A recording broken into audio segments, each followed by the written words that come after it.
伊隆·马斯克，欢迎来到卡塔尔经济论坛。你好吗？谢谢，我很好。你呢？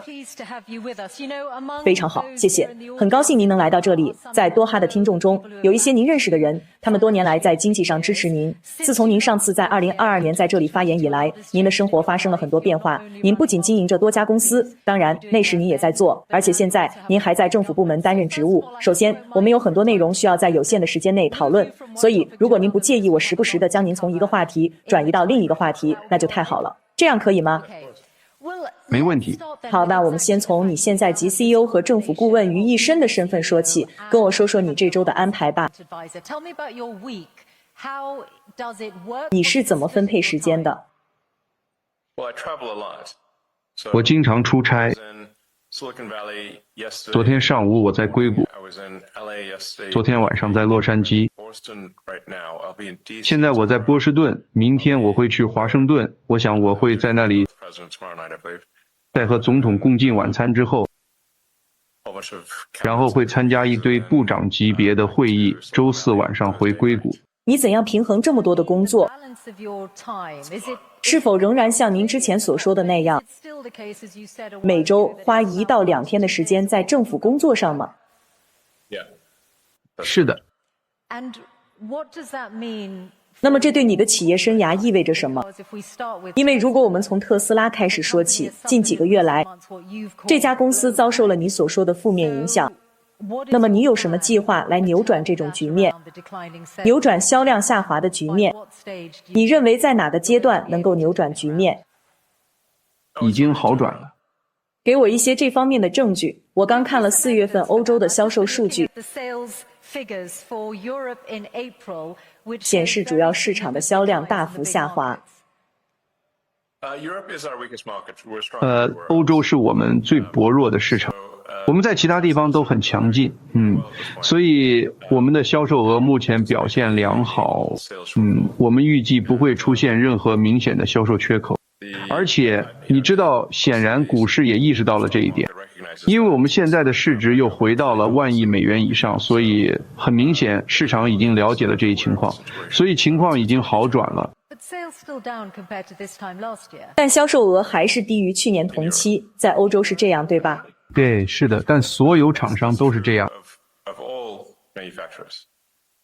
没有例外。那是不是意味着你们可能没法？欧洲汽车市场相当疲软。好的，但您会承认，您现在面临着一个非常严峻的问题，尤其是在欧洲市场。特斯拉曾经是一个极具抱负的品牌，人们认同它，认为它是应对气候危机的先锋。但现在，人们开着你的特斯拉，车上贴着贴纸，上面写着“我是在知道伊隆疯了之前买的这辆车”。也有人因为伊隆很疯狂，或者不管他们怎么看，而购买我们的产品。所以，是的，我们可能在左翼群体中失去了一些销量，但我们在右翼群体中又获得了相应的销量。目前，销售额很强劲。我们认为需求没有问题，而且你可以看看股价。如果你想获得最好的内幕消息，股票市场分析师们有，而且如果情况不好的话，我们的股票就不会在接近历史高位的水平交易，一切都很好，不用担心。好的，我刚才说的是销量数据，不是股价。那你告诉我，你对特斯拉的投入程度有多深？你认为5年后你还会是特斯拉的首席执行官吗？你是否对此有承诺？是的。毫无疑问吗？我可能会死。好吧，除了那种情况之外，我要是死了就不能当 CEO 了，所以还是有一点不确定的。那是不是意味着你的薪资水平对你的决定没有任何影响？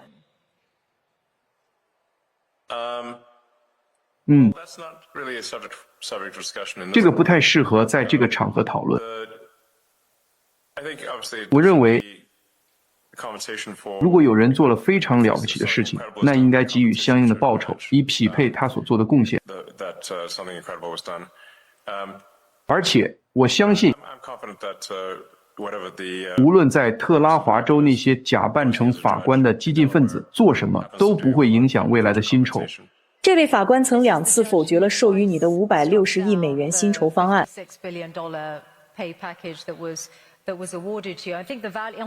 这个方案是根据目前的股票期权价值定的。那不是法官，那是一个在万圣节穿着法官服装的激进分子。好的，这是你的描述。但我认为，关于股票期权的当前价值，我认为实际的。法官实际上是根据法律来伸张正义的。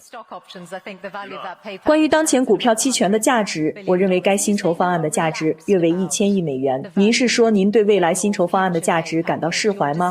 您决定在未来5年内继续为特斯拉效力，只要您还在这个星球上与我们同在，这与薪酬完全无关，是吗？不是。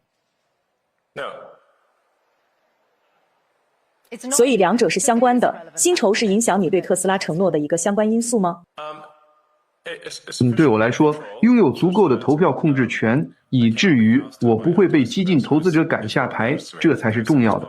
而且我公开说过很多次了，但是不要让整个事情变成对我所谓薪酬的讨论，这不是钱的问题，而是对公司未来进行合理控制的问题，尤其是在我们制造数百万甚至数十亿人形机器人的情况下，我不能坐在那里，然后担心因为政治原因被激进分子赶出去，那样是不可接受的，这才是关键。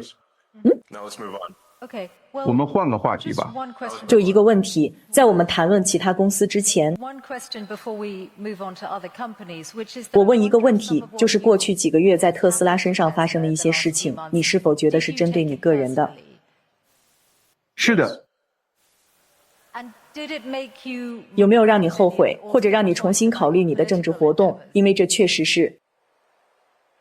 我只是做了我需要做的事情。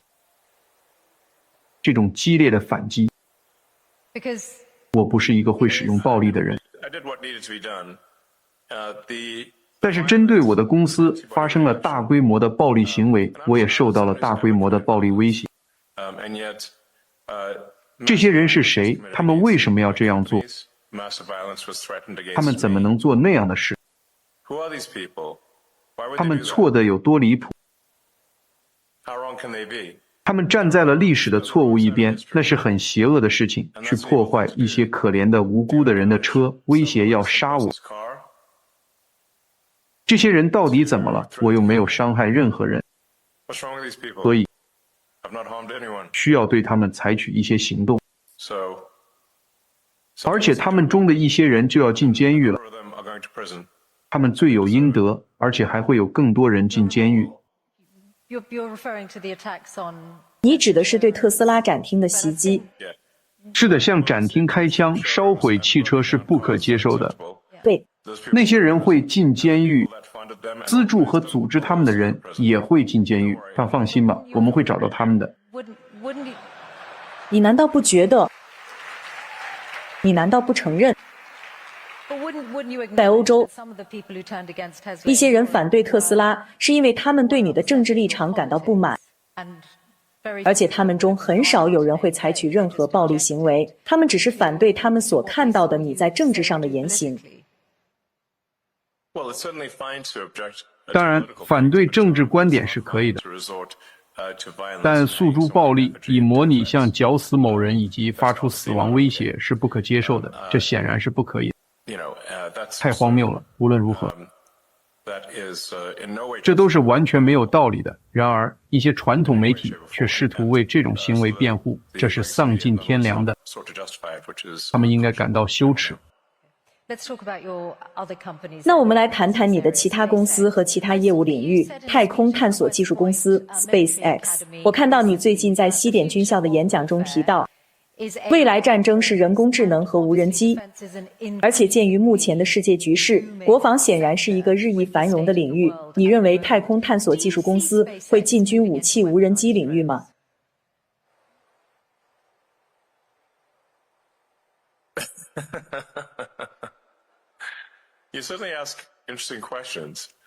你的问题很有意思。但我没法回答。太空探索技术公司不做无人机，它制造火箭、卫星和互联网终端。太空探索技术公司在太空发射领域占据主导地位。今年发射到地球轨道的总质量中，太空探索技术公司可能会占到90%，中国会占剩余量的一半，也就是5%。包括美国其他公司在内的世界其他地区会占到5%。所以，太空探索技术公司 SpaceX 的发射量大约是世界其他地区的总和的10倍，或是中国的20倍。中国在这方面的表现令人印象深刻。我们正在将有史以来最大的卫星群送入轨道。我认为目前在轨的所有现役卫星中，太空探索技术公司的卫星可能接近80%。他们在全球范围内提供高带宽的全球连接。事实上，这次的连接就是通过太空探索技术公司的连接进行的。我认为这是一件非常好的事情。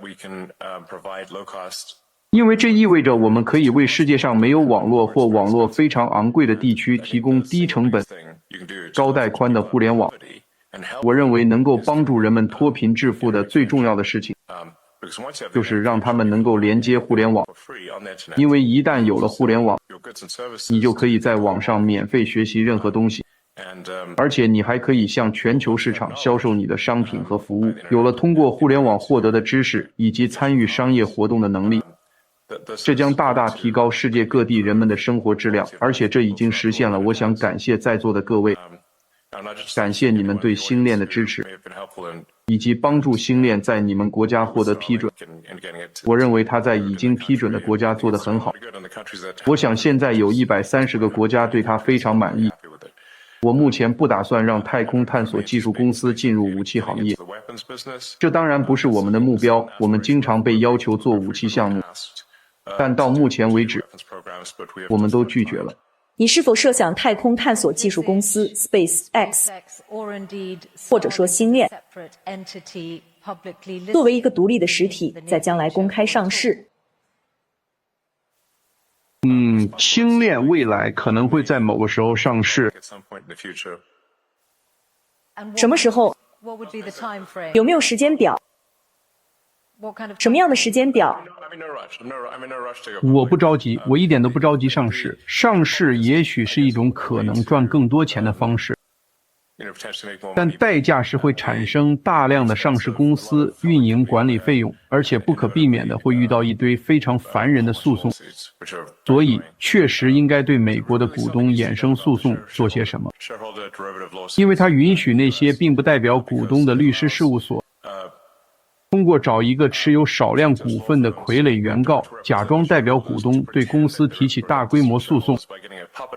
但具有讽刺意味的是，甚至可以说是极具讽刺意味的是，即使他们声称要代表的集体投票表示他们不希望提起诉讼，诉讼仍然会继续。那么，如果一个群体反对这场集体诉讼，它又怎么能被称为代表这个群体的集体诉讼呢？这就是我们在美国遇到的奇怪情况。它急需改革。上市公司，任何运营过上市公司的人都经历过，这是一种荒谬的状况，需要改变。那你觉得唐纳德·川普可能会改变这种情况吗？你肯定能听得进他的意见。我想你肯定跟他提过这件事。在星链首次公开募股之前，你打算尝试改变这种情况吗？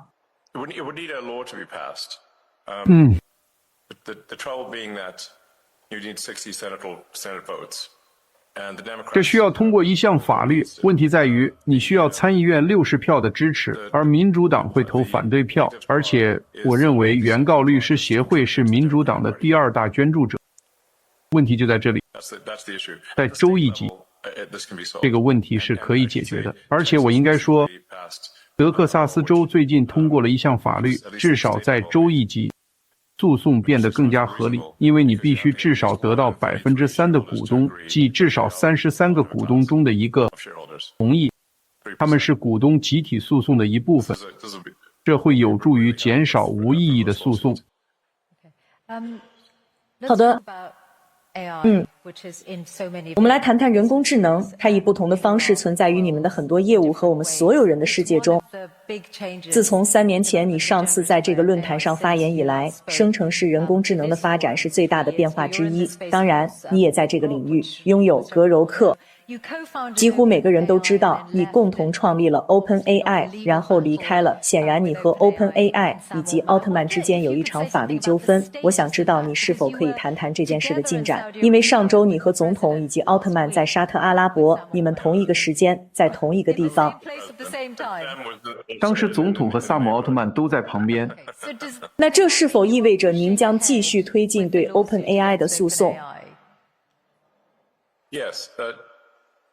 是的，我当初创建 OpenAI 这个名字，就是想做一个开源的非盈利组织。我最初为 OpenAI 提供了大约5000万美元的资金，它本应该是一个非盈利的开源公司，但现在他们为了自己的经济利益，试图将其转变为一个闭源的盈利性公司。这就好比你资助了一个非盈利组织来保护亚马逊雨林，但他们没有这样做，反而变成了一家伐木公司，砍伐森林并出售木材。你肯定会说，等等，这和我当初资助低木地不一样。这就是 OpenAI 现在做的事。不过自从他们意识到你所说的问题之后，他们已经对公司结构做出了一些改变，不是吗？不起，那只是他们告诉媒体的说法。但他们已经部分放弃了重组业务的计划。我猜这对你的看法没有任何影响，所以你还是决定要和他们对簿公堂吗？当然。好的，那当然会是值得关注的事情。我也想问问你关于人工智慧和监管的问题，因为你上次在这里和 John Micklethwaite 谈话时，你对人工智慧带来的风险发表了一些非常强烈的言论。你说你真的觉得美国缺少一个联邦人工智慧监管机构，类似于食品药品管理局或联邦航空管理局，但现在你显然更倾向于削减监管，而不是想要新的监管机构。那么，您对于成立人工智能监管机构的看法是否有所改变？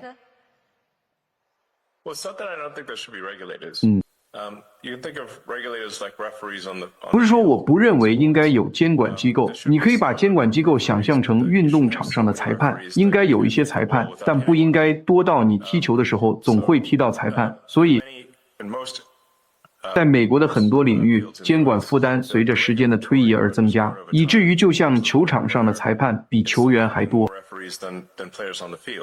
而且这是长期繁荣的自然结果，这一点非常重要。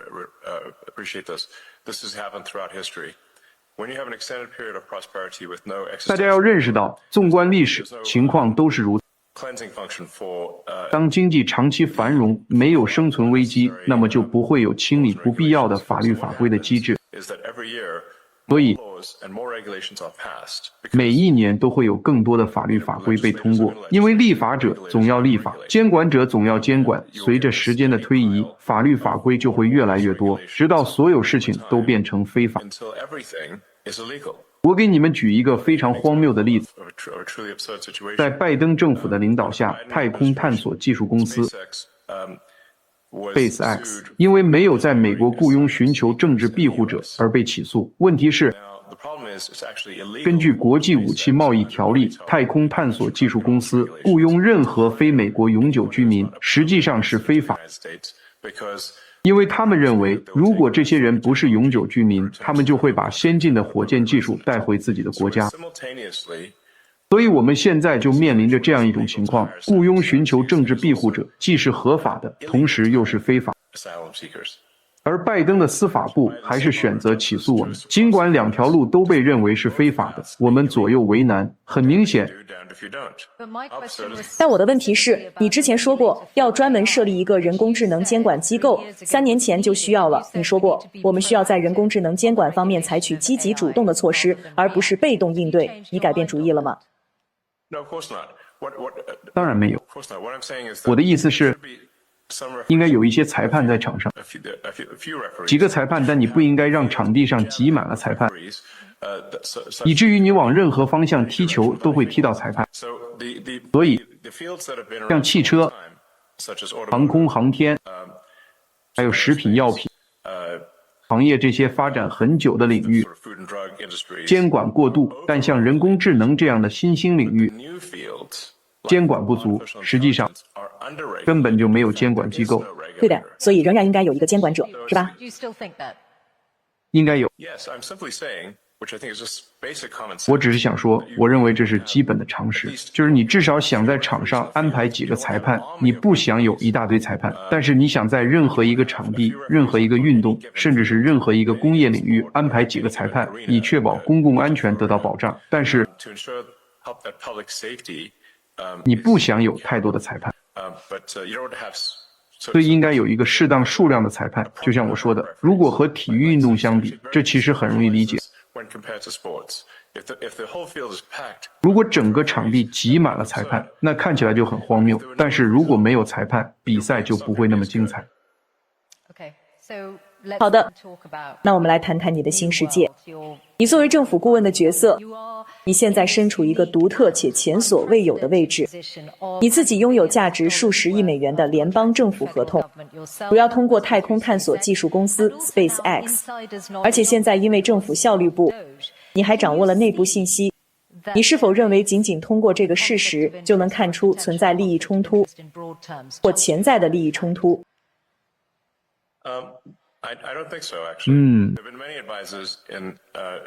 我其实不这么认为。纵观历史，美国政府和其他国家的政府都有很多顾问，他们都有经济利益，而我只是一个顾问，我没有正式的权利，就是这样。总统可以选择接受我的建议，也可以不接受。事情就是这样。如果我的任何公司收到一份合同，而人们认为这份合同的授予方式不当，那肯定会立刻成为头版新闻，至少会这样。而且即使我不提这件事，我的竞争对手肯定也会提的。所以如果你没看到有利益冲突，那就说明显然不存在利益冲突。当然，还有另一种看待问题的方式，例如有很多竞争者，不管是像波音这样的公司，还是希望为美国宇航局做更多类似工作的公司，像是蓝色起源、火箭实验室等等。由于政府效率部遍布联邦政府的各个部门，你或者为政府效率部工作的人，而你正是这个部门背后的驱动力量，就能深入了解这些公司的事务以及他们与联邦政府的关系。不，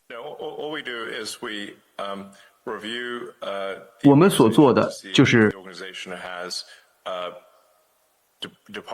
审查该组织，看看该组织是否还有一些没用的部门，还有审查正在授予的合同是否物有所值。事实上，坦率地说，门槛并不特别高。合同里有任何的价值吗？如果没有，我们会向部长提出建议，部长可以选择采取或不采取这些行动，仅此而已。然后任何由政府效率部执行的行动都会发布在政府效率部的网站上，或者 X 平台的专属账号上，所以它是完全透明的。据我所知，我没有见过任何一起冲突指控的案例，因为它是彻底透明的。好的，就是这样。那么国际层面呢？现在我们来谈谈星链。星链显然是非常好的互联网服务，世界各地都在寻求使用。它对乌克兰前线至关重要，而且越来越多的合同向它涌来。有证据表明，一些公司允许访问星链，是因为他们想与川普政府保持密切关系，并发出正确的信号。彭博社今天发布新闻，南非政府正在绕过黑人所有权的相关规定，以便让星链进入南非。而这件事发生在拉马福萨总统即将访问白宫前夕。你认为这是否存在利益冲突？当然没有。首先，你们应该质疑的是，为什么南非会有种族主义法律？这才是首要问题。这才是你们应该抨击的。南非存在种族主义法律是不恰当的。曼德拉是一位伟人，他提出的全部理念是，所有种族在南非都应享有平等的地位，这才是正确的做法，而不是用另一套种族主义法律来取代原有的，这完全是错误和不恰当的。所以关键在于，所有种族都应该被平等对待，不应该偏袒任何一方。现在南非有140项法律，给黑人有很大的优惠。如果你是南非黑人，那当然很好，但如果你不是，情况就不同了。我现在就面临着一个很荒谬的处境。我出生在南非，却因为我不是黑人而无法获得星链的运营许可。你觉得这合理吗？看起来好像要，看来这种情况要改变了。我刚问了你一个问题，请回答，你觉得那样对吗？那些规定是为了带来，对还是不对？这些规定是为了给南非带来更多的经济平等，但现在看来，政府已经找到了一个可以让你绕过这些规定的方法。我刚问了你一个问题，现在是你的采访，大家都想听听你的想法。我问了你一个问题，种族歧视法律的存在对还是不对？这问题不该我来回答。我有个问题想问你，关于你在政府部门的工作。你刚才问的是种族歧视法律，你为什么喜欢种族歧视法律？这不是我该回答的问题，拜托。你应该回答。你是不是在试图回避一个你难以回答的问题？不急，你得回答我的问题。我已经回答你的了，现在你得回答我的了。如果你愿意，我相信你可以直接和南非政府谈。我想问的是，你喜欢种族歧视法律，简直难以置信，这不好，你为什么想要这种法律？我想问一下，通过政府效率部的工作，你们计划总共节省多少钱？在选举之前，你说过至少能节省2万亿美元，但政府效率部官网上现在的数字是1700亿美元，这差很多。那2万亿是怎么回事？你觉得这会立刻实现吗？那它会实现吗？因为政府效率部应该会运行到明年7月。但问题是，你的问题从根本前提上来说就很荒谬。你是认为在几天之内或者几个月之内就能立即节省2万亿美元吗？我不是那个意思，我只是想问，那还是你们的目标吗？我们难道不是在很短的时间里就已经取得了很大的进展吗？所以，你们的目标是要从1700亿增长到2万亿吗？政府效率部运作的能力取决于政府，包括国会，是否愿意听取我们的建议。我们不是政府的独裁者，我们是顾问。因此，我们可以提供建议，而且，我认为到目前为止，我们取得的进展是显著的。政府效率部团队已经做了非常出色的工作，但是，节省的金额与我们从国会以及整个政府行政部门获得的支持成正比，所以，我们不是独裁者，我们是顾问。到目前为止，作为顾问，我们的政府效率部团队已经取得了令人难以置信的进展。你说过每天能节省40亿美元，但是，没错，这并不能达到目标。我认为大家都会同意，打击政府部门的浪费和低效是一件非常好的事情。但如果你把这些加起来，在政府效率部的整个存续期间，也无法达到2万亿美元。不好意思，你说什么？如果政府效率部要持续运作到明年7月，每天40亿的削减也凑不够2万亿美元，但你仍然说这是你们的目标，那我们就以此为准了。这个关于政府效率部，我觉得你有点像是被困在了固定角色的说话套路里了。所以，当和这样的人交谈时会很困难，因为就像和电脑说话一样。政府效率部是一个顾问小组，我们正在尽力做到最好。作为顾问团，我们目前取得的进展非常出色。我认为在政府顾问团的历史上，没有任何一个顾问团比我们做得更好。现在我们不制定法律，也不控制司法部门，我们也不控制行政部门，我们仅仅是顾问。在这种情况下，我们做得非常好。除此之外，我们不能采取进一步的行动。因为我们不是你知道的某种政府的独裁者。政府有3个部门，在某种程度上反对这种程度的成本节约。但是我们先不去批评是否存在4万亿美元的问题，而是应该看到已经节省了1600亿美元，而且还会节省更多。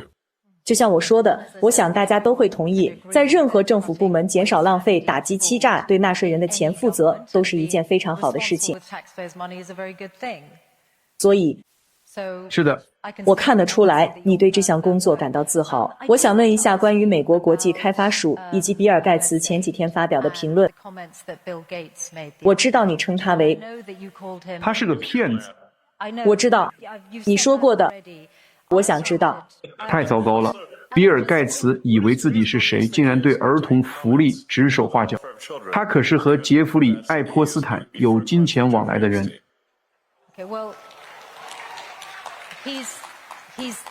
他说他后悔了。我反正不会放心让那种人来照看我的孩子，我可以陪他们玩。他这些年也投了很多钱，在世界各地做慈善。我想问你的是，你有没有查过数据，看看他对美国国际开发署的削减可能会造成数百万人丧生的说法是否正确？我希望他能给我们展示任何证据来证实他自己的说法，关于美国国际开发署削减预算的问题。顺便说一句，并不是所有的预算都被削减了，美国国际开发署中那些被认为稍微有用处的部分已经转移到了国务院，所以他们并没有被取消，只是转移到了国务院。但是很多次，无论是美国国际开发署还是其他组织，当他们说这会帮助到孩子们，或者这会帮助消除某种疾病之类的时候，我们要求他们提供任何证据。我说好吧，请让我们和这群孩子联系，这样我们可以和他们谈谈，更多的了解他们的问题。但我们什么也得不到，他们甚至都不会想办法。比如说弄几个展示型孤儿，就是说至少让我们见几个孩子吧。比如说孩子们在哪儿呢？如果他们有困难，我们想和他们聊聊，和他们的监护人聊聊，然后我们什么回应都得不到，因为我们发现的是大量的欺诈和贪污。我给你举个例子。实际上就算有，真正能到孩子们手里的也少之又少。好啊，我给你举个例子，因为你在南非长大，所以你很清楚艾滋病的影响，所以我才问你数据。美国在国际上率先开展了防治艾滋病的行动，其中有一项名为总统防治艾滋病紧急救援计划 PEPFAR 的倡议，据称在过去20年里拯救了2600万人的生命，它是对外援助冻结计划的一部分。后来有了一个有限的豁免，但是服务中断了。联合国艾滋病规划署表示，如果永久停止该计划，到2029年将另有400万人死于与艾滋病相关的疾病。所以如果你看看这个有数据支持的例子，在2023年有63万人死于与艾滋病相关的疾病，那么也许比尔盖茨的数据并没有错，数百万人的生命可能会逝去。首先，关于艾滋病药物的项目还在继续，所以你这个基本前提就是错的。这个项目还在继续，你还有其他例子吗？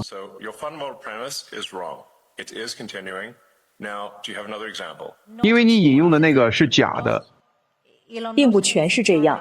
你的标准都是不成立的，是假的。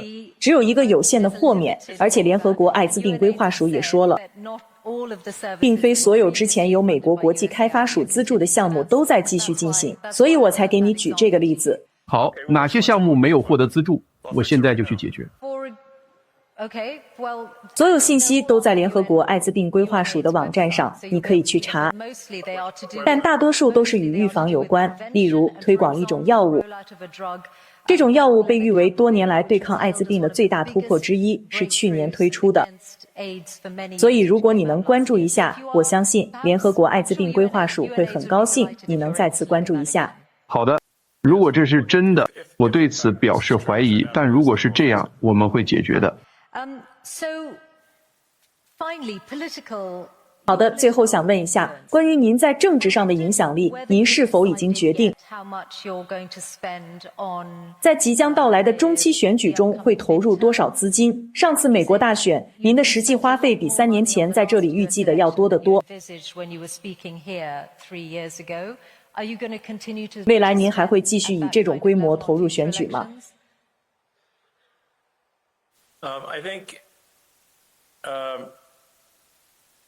关于政治方面的支出，将来我会大大减少。为什么？我觉得我做的已经够多了。是因为反弹吗？如果将来我看到有理由进行政治支出，我会去做，但目前我没有看到任何理由。好的，那么在美国之外的政治影响力呢？你多久和普京总统说一次话？我不和普京总统说话。你从来没和他说过话吗？我大概5年前和他通过一次视频电话。但你为什么会觉得我和普京总统说过话呢？我明白了，你相信那些传言。因为我听你讲过这个，比如你在西点军校的演讲中，你说我挑战普京总统，你是挑战和他掰手腕吗？而且我知道《华尔街日报》报道过你和他的对话，如果你说就只有那一次，那我就姑且相信吧。华尔街日报不是地球上最糟糕的报纸吗？我都不会用它来垫鹦鹉笼子。那份报纸是世界上最糟糕的报纸。如果说有哪一家报纸应该支持资本主义，那肯定就是名字里带华尔街的报纸，但它并不是。所以我对《华尔街日报》的评价非常低，简直是一派胡言，而且你显然相信你在那些报纸上看到的胡说八道。我阅读范围很广，我向你提出这些问题是为了让你有机会回应，而你也在回应。我们都很感激能听到你的回应。好吧，我们时间到了，所以你提到我发起的挑战，我确实在 X 平台上挑战普京进行单人对决。明白，但我没有和他谈过，那只是在 X 平台上发的一条帖子，所以我才问你。你也澄清和解释了，谢谢。我就是为什么我问你是否和他有过其他对话，你说除了视频通话之外没有。那些报道的对话都是假的，典型的旧媒体的谎言。好的，听着，我其实想让格柔克来总结一下。因为当我问格柔克你面临的最大挑战是什么时，他说在高风险投资、金融监管和公共关系危机中周旋的压力。我想知道你是否认可这种描述，以及你是否认为今年是你人生的关键一年。每一年都挺关键的，今年也不例外。今年希望能完成一些有趣的事情，比如让星舰实现完全可重复使用捕获助推器和飞船，这将是历史上首个完全可重复使用的轨道火箭，这将是一个意义深远的突破，也是实现生命的多行星化，并最终成为太空文明的必要突破。另外 Neuralink 现在已经帮助了5位病人恢复了能力，他们可以通过植入的心灵感应设备仅凭思考就能控制电脑。我们将在今年年底或明年年初进行首例腹盲手术，通过我们的盲视植入设备来帮助病人恢复视力。事实上，第一位病人可能来自阿联酋，因为我们与阿联酋以及克利夫兰诊所在阿联酋的分部有合作关系。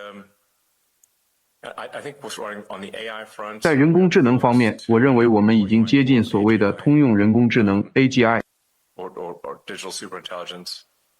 或者说是数字超级智能了。我认为我们正在见证数字超级智能的爆发。然后在特斯拉，我们下个月将在奥斯汀推出无人监督的自动驾驶，基本上就是车里没有人的自动驾驶汽车。所以这肯定是非常重要的一年。